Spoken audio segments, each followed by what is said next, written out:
Hi everyone, আসসালামু আলাইকুম। আমি জিনিয়ানুর আবার আপনাদের মধ্যে নতুন একটা ব্লগ নিয়ে হাজির হলাম। আমি আজকে আপনাদের সাথে শেয়ার করবো প্রেশার কুকারে গরুর মাংস রান্না। সঠিক নিয়মে প্রেশার কুকারে গরুর মাংস রান্না করলে অনেক অনেক মজা হয়।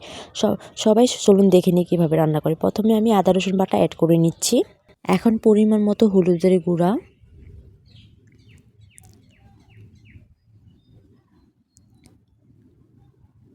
পরিমাণ মতো মরিচের গুঁড়া।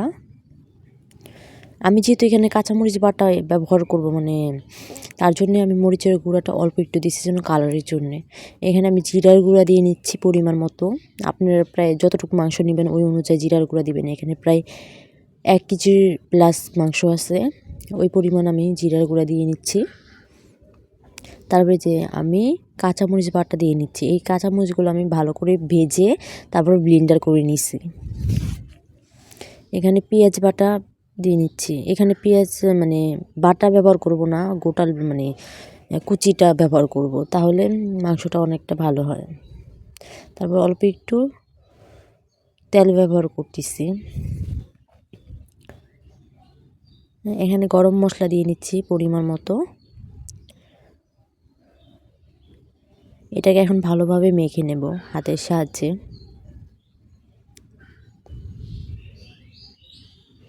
দেখতে পারতেছেন হাতের সাহায্যে এটাকে ভালো করে মেখে নিচ্ছি। মাখার পরে এত সুন্দর একটা স্মেল বের হয়, বলে বোঝাতে পারবো না। অবশ্যই বাসায় একবার হলেও প্রেশার কুকারে মাংস রান্না করে দেখবেন। এখন মাখা হয়ে গেছে, এইভাবে আমি 10 মিনিট রেখে দেব। আর এখানে আমি একটা প্রেশার কুকার বসিয়ে নিচ্ছি। এখানে পরিমাণ মতো তেল দিয়ে নিচ্ছি। এখন পরিমাণ মতো পেঁয়াজ কুচি দিয়ে এটাকে লাল লাল করে ভেজে নেব।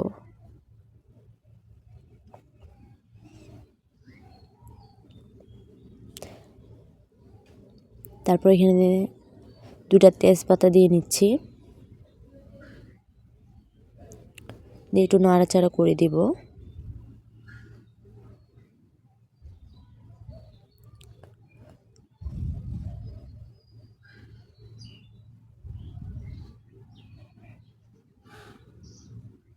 নাড়াচাড়া করে যখন এটা লাল লাল করে ভাজা হয়ে যাবে তখন আমি মাংসগুলো দিয়ে নেব। দিয়ে দেখেন নাড়াচাড়া করে মিশিয়ে নিছি।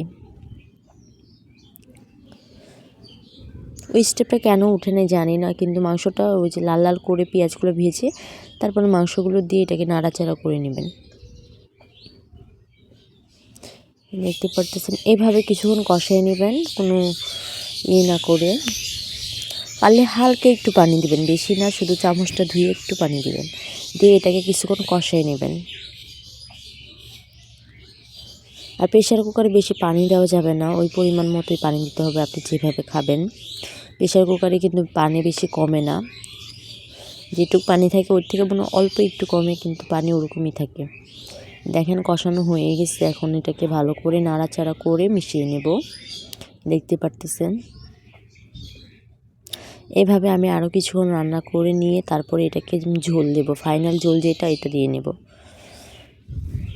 দেখতে পারতেছেন কত সুন্দর দেখা যাচ্ছে। আর কাঁচামরিচের তরকারি তো, তার জন্য আপনার মনে হচ্ছে যে কালারটা এরকম হবে, কিন্তু এটা কিন্তু খেতে খুবই মজা। একবার হলো কাঁচামরিচ দিয়ে রান্না করে দেখবেন।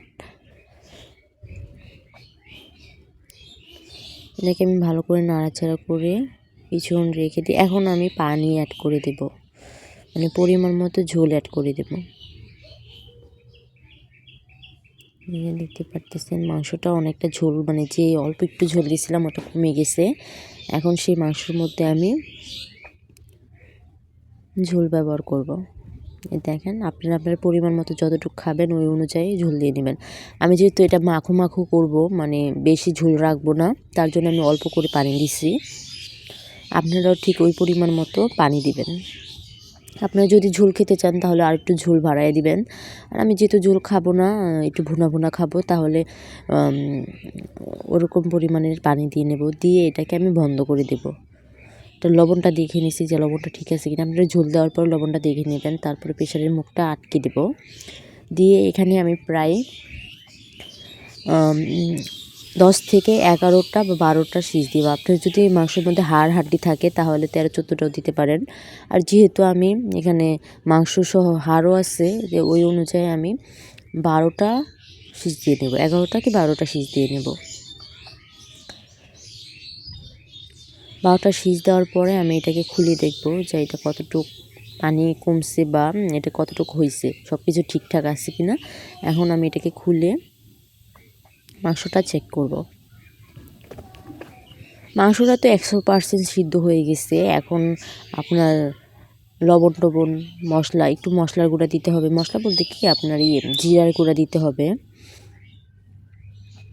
এটাকে খোলা হয়ে গেছে। এখন দেখতে পারতেছেন কালারটা কত সুন্দর দেখা যাচ্ছে, পুরো বোনা বোনা হয়ে গেছে। এখন এটার মধ্যে আমি জিরার গুঁড়া অ্যাড করে দেব। যদি লবণ কম হয় অল্প একটু লবণ দিয়ে নেব। দেখেন আমি চামচের সাহায্যে আগে নাড়াচাড়া করে দেখে নিচ্ছি। এটা কিন্তু বাস্তবে কালারটা খুবই সুন্দর হয়েছে মাংসটা, আর খেতেও কিন্তু খুবই খুবই মজা হয়েছে।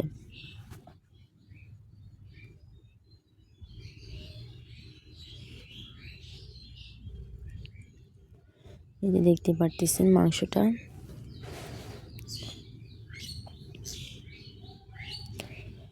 এভাবে আমি আরও কিছু রান্না করে নেব। আর এখানে আমি অল্প একটু লবণ, মনে হয়েছে যে লবণ কম, তার জন্য আরেকটু লবণ দিয়ে নিচ্ছি। আর এখানে জিরার গুঁড়া যেটা, এটা আপনার হওয়ার কিছুক্ষণ আগে দিলেই অনেক সুন্দর একটা স্মেল বের হয়। তার জন্য আমি অল্প একটু জিরার গুঁড়া দিয়ে নিচ্ছি, দিয়ে এটাকে চামচের সাহায্যে মিশিয়ে নেব।